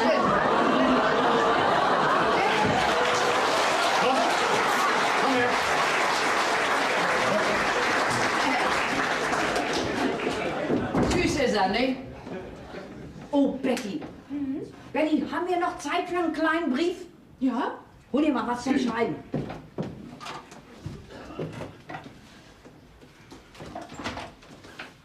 So, kann losgehen. An Firma Mantai. Sie verflixter Gauner, Sie! Glauben Sie, ich habe nicht gemerkt, dass Sie mich bei der letzten Lieferung mindestens um 8 Pfund betrogen haben? Sie Gangster, Sie! Mensch, der Gewinn, der soll Ihnen doch in den Hals stecken bleiben. Wenn Sie mir nicht sofort 8 Pfund Filet nachliefern, dann sehe ich mich leider gezwungen, Sie zum Teufel zu jagen. Sie hochachtungsvoll. Marie Müller. Hast das? Ja. Dann lies mal vor. Sehr geehrter Herr Mantai. Was geehrter, der schmiert mich an und dann auch noch sehr... Also schön, lies weiter. Da wir feststellen mussten, dass Ihre letzte Lieferung ungenaues Gewicht... Ungenaues Gewicht! Anschieden, Herr Damie! So. Mein Brief hat mir viel besser gefallen. Ja, aber dafür könnte Herr Mantai dich anzeigen. Wegen Beleidigung. Und das wäre nicht gut für dein Geschäft, Marie. Habe ich nicht angedacht. Ja, siehst du. Und bei der Gelegenheit noch was, Marie.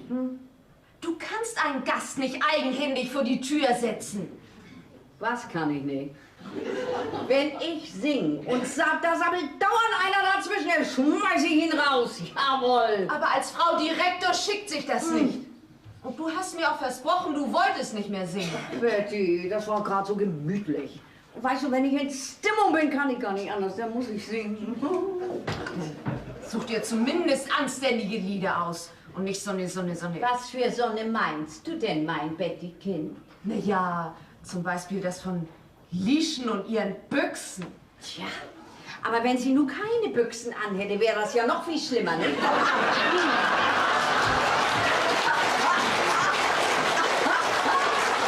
Ach Mensch, Betty, du hast ja recht. Peter hat mir das doch auch schon gesagt.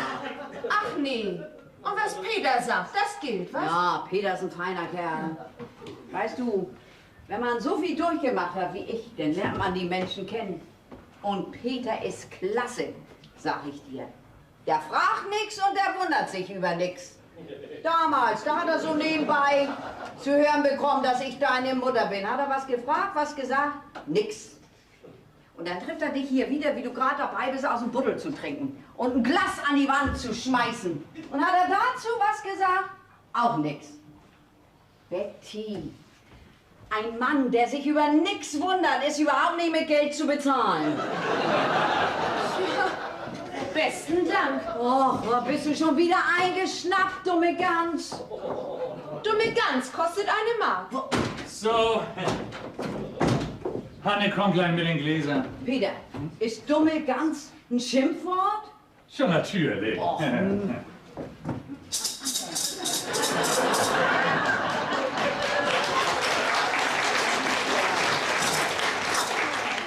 Wenn du so weitermachst, dann können wir uns bald den Drittelsessel kaufen. Oh, ja. So, ich muss jetzt los. Wird höchste Zeit. Du bist die Böse. Warum denn? Noch nicht mit dir. Du, Marie. Hm? Marie, für ein paar Mark, da könntest du doch leicht einen anderen finden, der dir deine Geschäftsbücher macht. Hm? Sag mal, soll das heißen, du willst weg? Setz dich da mal hin. So viel Zeit ist noch... Nee, lang mir erst mal eine Zische hier. Nee. 5 hat Betty mir erlaubt.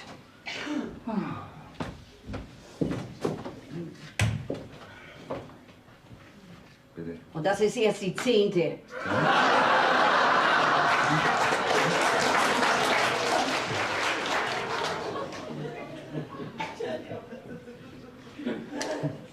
Ja, weißt du, Marie, na, du hast damals recht gehabt. Ja. Mit Autos ist hier nichts zu verdienen. Mensch, mein Laden schmeißt doch genug ab für uns alle, du Döskopf, du... Ja, komm, lang das Schwein hier für dich. Ach nee, du lass doch. Na, nun mal ehrlich, Peter, das ist doch nicht der wahre Grund, was? Nee. Nee, ist das nicht. Wann willst du ihr das denn endlich sagen? Ja, was? Dass du sie lieb hast. Ich sie lieb? Woher willst du das wissen? Mensch, das weiß doch schon das ganze Treppenhaus. Recht hast du, Marie. Bloß Betty wird das nie merken. Als ich hier ankam, ja, da habe ich mir Sorgen gemacht, weil Jonny sich mit einer anderen verlobt hatte. Ja, und da dachte ich, kannst ja denken, was ich mir gedacht habe. Ja, das habe ich mir sogar ganz genau gedacht. Aber ich komme und komme nicht weiter bei ihr. Und darum gebe ich das nur auf. Du hast ja doch gar nicht mal angefangen, du Blödmann, du!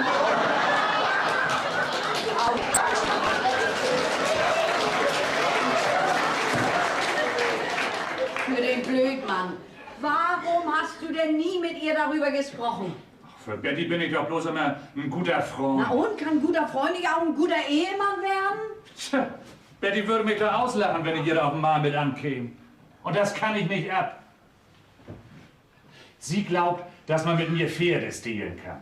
Ja, und dass ich ihr bester Freund bin, das glaubt sie auch. Aber wenn ich romantisch werde, dann lacht sie sich einen Kringel im Bauch. Ist das doch Tünkram. Weißt du, du musst mal irgendwas tun, was sie von dir überhaupt nicht vermutet. Ja. Ja, und das tue ich. Ich hau ab. Also das wäre ja nur das Dösigste, was du tun kannst. Peter, du bist der Richtige für sie. Nun glaub mir das doch. Habe ich damals schon gemerkt, als du so dummerhaftig hier ankamst. Sag mal, Peter, das ist doch so. Wenn du einen Sohn hast, dann willst du, dass was Großes aus ihm wird. Und wenn du eine Tochter hast, dann willst du, dass sie einen ordentlichen Mann kriegt. Und dafür werde ich nun sorgen. Da kannst du dich drauf verlassen. Und wenn du nun deinen Mund wieder zumachst, dann siehst du viel klüger aus.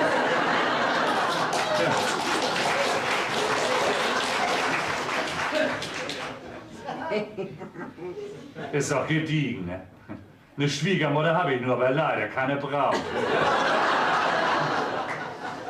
Ach, Marie, was ich dir noch sagen wollte. Wenn Bettys Leute kommen, dann halte ich ein bisschen zurück. Ne? Das was mir doch bloß wieder von ihr bestellen, nicht? Ja, das ist ihre größte Sorge. Aber keine Angst, wenn's nötig ist, ich kann auch anders. Schade, dass sie so gar nichts von dir hat. Ach, nix von mir. Wo willst du hin? Meine Sachen packen. Dann pack mal mein Gold, Jung. Aber von wegen hier so einfach die Kurve kratzen. Da wird nichts von. Ach, wie heißt er noch? Wie heißt er? Hier, Hartmann. Also.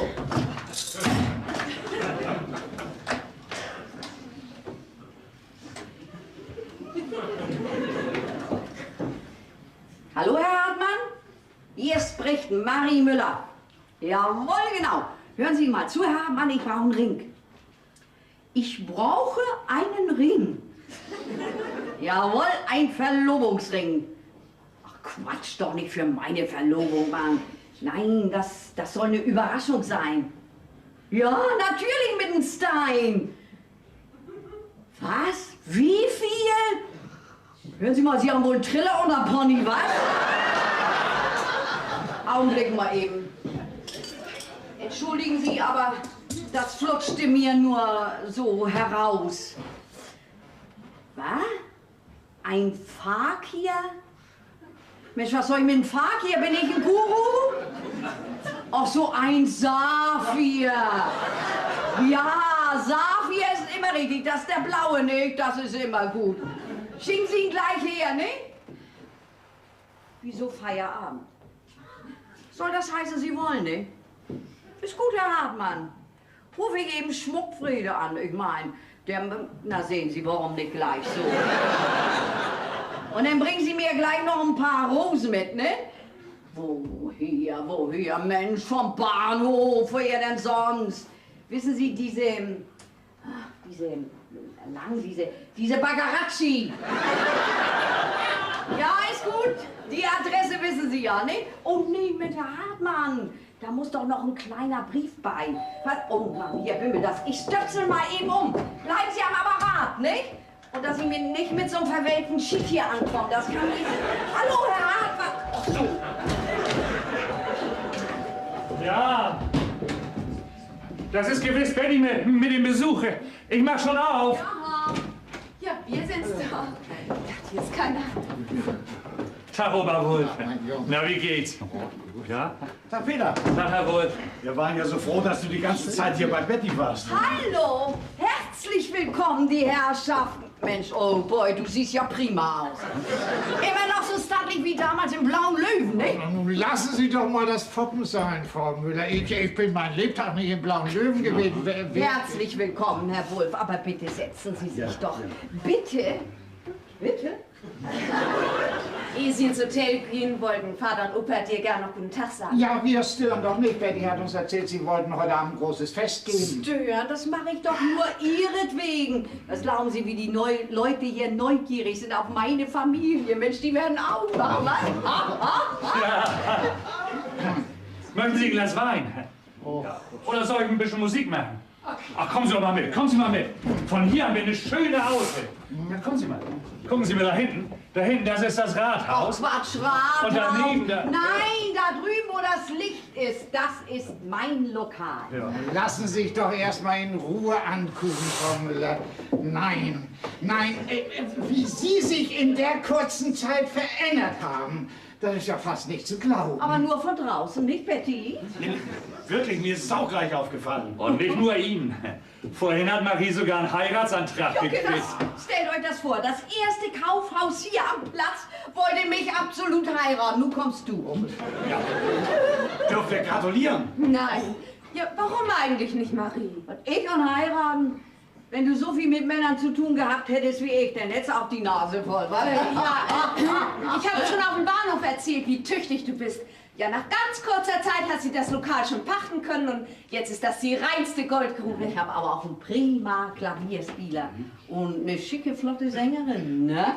Willst du nicht mal vorbeikommen, Old Boy? Ja, manchmal singt Marie auch selber. Ja, die Leute sind ganz verrückt danach. Okay, das macht aber auch Spaß. Kennt ihr das Lied von Lieschen und ihrer Büchs? Ist das ein Volkslied? Volkschansonette. Schweinkram ist das. Schwein, aber da könnte ich dir ja ganz andere Dinge vorlegen. Betty hat uns auch geschrieben, dass Sie jetzt gute Bücher lesen. Was heißt jetzt? Habe ich schon immer gern getan. Ja. Betty, wie hat das letzte noch hießen, was du mir mitgebracht hast? Ich weiß schon. Julia und Romeo. Mensch, ich habe das ja meist mit der Angst gekriegt, ne? Naja, ein bisschen übergeschnappt ist der ganze Kram, ja, ne? Aber mir ist sowas auch schon mal passiert. Bloß, dass der Kerl, der zuletzt von Heuboden runtergefallen ist, weil er einen zu viel hatte. Stellt euch vor, saust durch die Luke, kopfüber nach unten. Also beinahe wie bei Julia und Romeo. Lass doch, Betty. Shakespeare hat gewiss seinen Spaß dran gehabt. Ja, das ist doch. Endlich kommt ihr mal so ein bisschen in Stimmung. Erzähl doch mal von zu Hause. Ist Jonny schon verheiratet? Oh, wir dachten, du weißt das schon. Denkst du immer noch an den? Ach was, nicht in Traum tut sie das. Zweites Mal fällt sie doch auf so einen Hans Nahen nicht rein. Ach, die hat doch auch überhaupt noch nichts mit Männern zu tun gehabt. Betty, ich sag dir immer, halt dich an die Männer mit den großen Händen, mit denen habe ich immer die besten.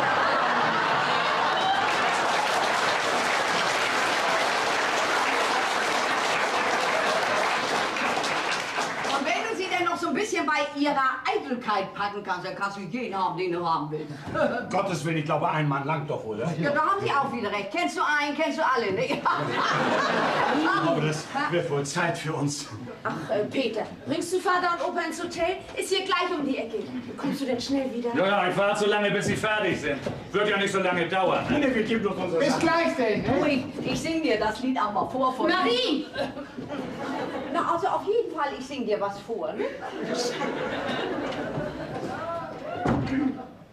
Na, Betty, freust dich, dass sie da sind? Ja, Hübsch siehst du aus, richtig hübsch. danke. Ist was? Nö, wieso? Du, Vater und Opa bleiben so 3, 4 Tage hier. Och Mann, länger nicht? Ja, wir machen dann noch einen kleinen Urlaub, ehe wir wieder nach Haus fahren. Oh ja. Ja, Vater, Opa und ich. Ach so. Ach du gehst wieder zurück mit ihm? Ja, hast du dir das nicht gedacht? Nein, das habe ich nicht. Ich habe gedacht, du würdest hier bleiben, bei mir. Marie, das geht doch. Warum denn nicht? Ach, guck mal, du hast hier deine Arbeit, die dir Spaß macht. Du verdienst gut. Du sollst mal sehen. Das dauert nicht lange, dann gehört dir das Lokal. Dein Leben ist jetzt so, wie ich es mir für dich gewünscht habe. Du wolltest deinen Leuten also nur zeigen, dass ich keine Rumtreiberin oder halbseidene Frauensperson bin. Dass du einen anständigen Menschen aus mir gemacht hast. Du, wenn das alles war, was du wolltest, such dir 100 Leute und mach mit ihnen das gleiche Experiment. Ich will wetten, bei 99 wird dir das glücken, genauso wie bei mir. Marie, was soll denn das? Ja, ich wollte für dich sorgen. Und jetzt sorgst du für mich. Ich will dir doch nicht zur Last fallen. Du bist aber doch meine Tochter. Mensch, ich hab mich doch nur so angestrengt, weil ich für dich sorgen wollte. Was meinst du denn, warum du deine Stellung verloren hast, nur weil ich das gewollt hab? Das höre ich zum ersten Mal. Aber ich finde bestimmt was anderes. Zu Hause bei Vater und Opa. Mhm. Zu Hause. Bei Vater und Opa. Ja, da kann ich nicht gegen an. Du bist bei ihnen aufgewachsen, das ist das eben. Marie, was hast du denn auf einmal? Ach, Betty, ich hab doch noch gar nicht ausgelernt. Du hast doch gerade eben hier wieder gesehen, wie schlecht ich mich benommen habe. Bleib doch hier bei mir. Bitte, Betty, bitte. Marie, warum willst du das denn? Ja, du machst dir doch gar nichts aus mir. Also ich habe gedacht, du siehst in mir immer bloß die strenge Lehrerin.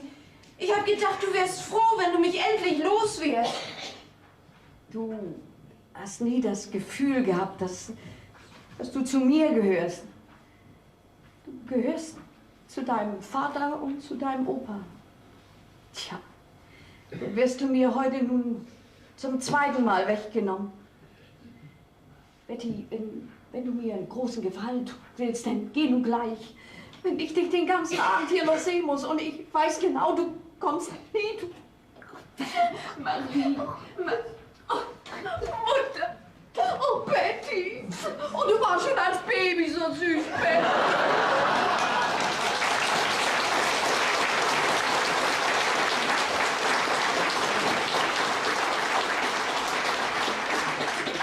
Jetzt wirst du mich nie wieder los. Betty, du bleibst bei mir. Betty, nicht für lange. Ich kann ja nicht verlangen, dass du dein ganzes Leben lang bei mir, alten Schrapnell, bleibst. So, da sind wir wieder. Doch was ist los, Frau Müller? Fühlen Sie sich nicht gut? So gut wie heute habe ich mich noch nie gefühlt. Oh, Vater, nicht böse sein, aber ich fahre nicht mit euch zurück. Ja, warum denn nicht bitte? Ich hab's mir anders überlegt. Und wenn ich dir erzähle, warum, dann wirst du das bestimmt auch einsehen. Ja, Lass nur, Hans. Betty weiß schon, was sie tut. Oh nee, das ist ja... Nein, ich mach schon Nein, auf, lass Marie. mich hingehen. Nein, Peter, tun Sie die Gläser. Danke. Vielen Dank. Tschüss. Oh, Für dich, Betty. für mich? Ja. Hier steht Fräulein Bettina Wulff drauf. Ja, wer schickt mir denn Rosen? Ja, hier. Halt mal bitte. Und ein Ring. Oh, halt mal fest. Für immer dein Peter.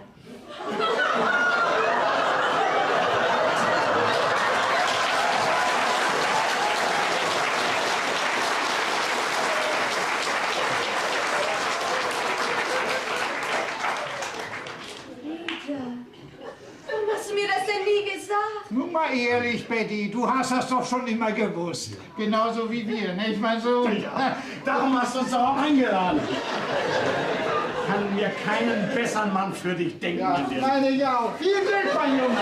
Viel Glück.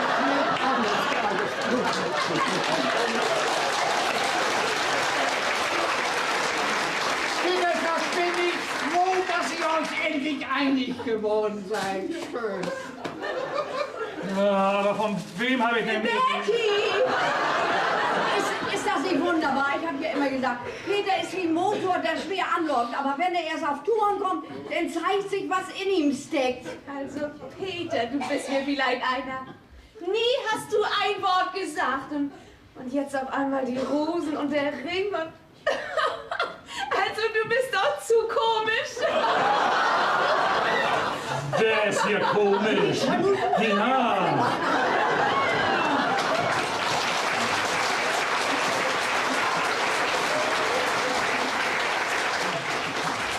Ich glaube, die vereinigten Eltern von meiner Tochter können sich... Von unserer Tochter können sich zu dem Schwiegersohn gratulieren, nicht? Herzlichen Glückwunsch, mein Herrn. Und behandelt ihn gut, wenn ihr verheiratet seid. Denk immer daran, auch Männer sind menschliche Wesen.